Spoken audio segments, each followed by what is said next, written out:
Greetings Gatewood Gators and welcome to our December monthly bonus. I'm catching the last rays of sun over at Lincoln Park because, as you may notice, the days are getting shorter, it's getting darker earlier, and it's getting pretty chilly outside. December is packed with a lot of really fun religious holidays, from Hanukkah starting at sundown on the 7th to Christmas on the 25th and Kwanzaa on the 26th.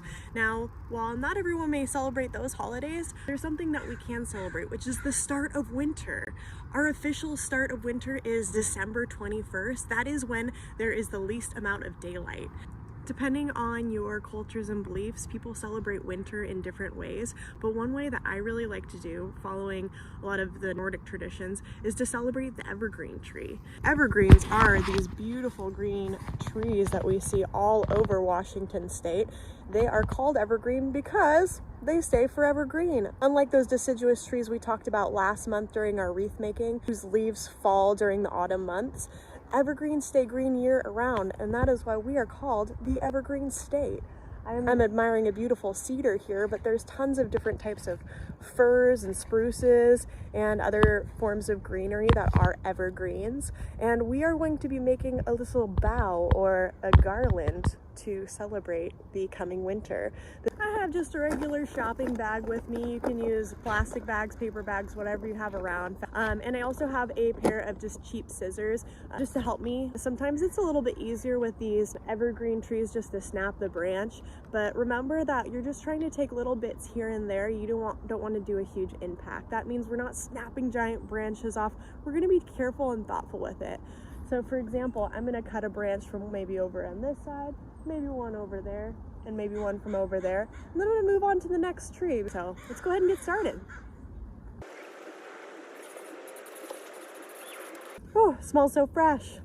All right, now that I have gone all around Lincoln Park clipping up some evergreen greens, I am going to spread them out on this table here and start arranging them for my garland. Now, before I get started, I'm going to go ahead and pull off some of these more delicate branches that might be better to be tucked in instead of twined around. And then I'm just going to give it a tip. I think I got enough. What do you think?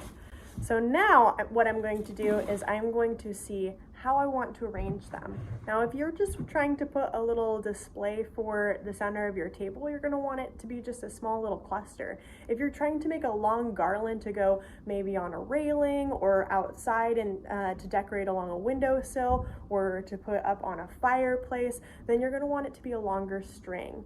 All you need to do is have some string that is available. Sometimes people like to use floral wire. You can use ribbon. Even if you don't have any ribbons or things like that available, dental floss works as long as you wind it thick enough. You can also use fishing wire because it's clear, you won't be able to see it as much. Really any kind works. Now I'm gonna go ahead and start lining up my greens, and what my goal is to do is to try to have a blend of different greens all together. I'm gonna make a nice long line because I wanna make a long garland for the library. All of my greens are pointed in the same direction, which means the stem's on one side, and layering them along a nice even line. Now that I have two even lines of greenery, I am going to go ahead and make sure that it ties all together. I'm going to tie the end of a green space with a little knot, and then I'm going to use my ribbon to wrap it around so that way it stays nice and strong. So I'm tying a knot using my ribbon at the end, and then I am going to gently wrap this ribbon around it.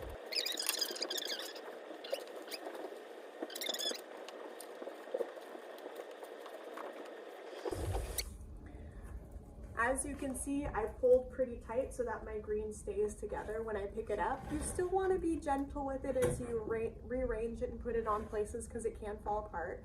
If stems do fall apart, you can just tuck them right back in. If it's feeling a little too loose, like your greens are about to fall out, you can always take loose stems and stick them in. I am going to go ahead and tie this off now, and you might want to get some help with your parents on how to do this. How I'm going to do it is I'm going to tuck it under one of my loops and create a little knot. Let's see if that'll work. There we go. Then I'm going to knot it one more time so it stays together. All right, I made my first one. You can either snip the ribbon down or you can keep it long and give it a little curl.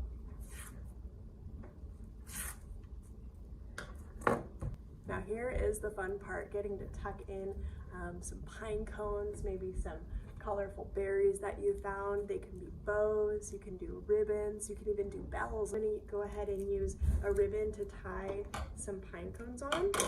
How I'm gonna do this is I'm gonna take the edge of that pine cone and I'm just gonna stick that ribbon, string, whatever you have lying around deep in there. I can tie a little knot. And now I have a way to tie my pine cones on.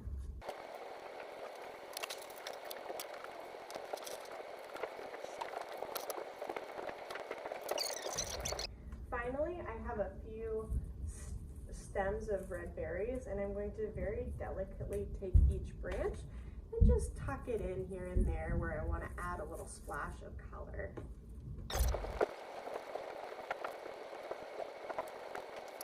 One more thing that you can do with your garlands if you're wanting to make a nice centerpiece is to move them into a circle and tie them at the base, and that way you can have either a wreath or you can have a centerpiece where you can put some other kinds of decorations in a nice circle here. You just need to tie the end.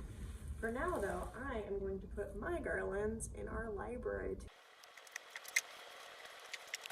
Now I have a lot of leftover greens after making my garlands, and so instead of throwing it away, what I'm going to do is I am going to cluster pieces together and tie them with a ribbon so that way I can hang them up off of a door frame. You can always have it as a nice little center display, or if you have a vase, jar, cup lying around, you can always add your greens and make a little evergreen bouquet for display.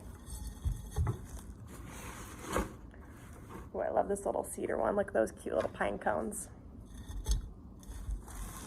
Ta-da! Happy holidays, Gatewood Gators. Happy New Year's, and I will see you next year for our January monthly bonus.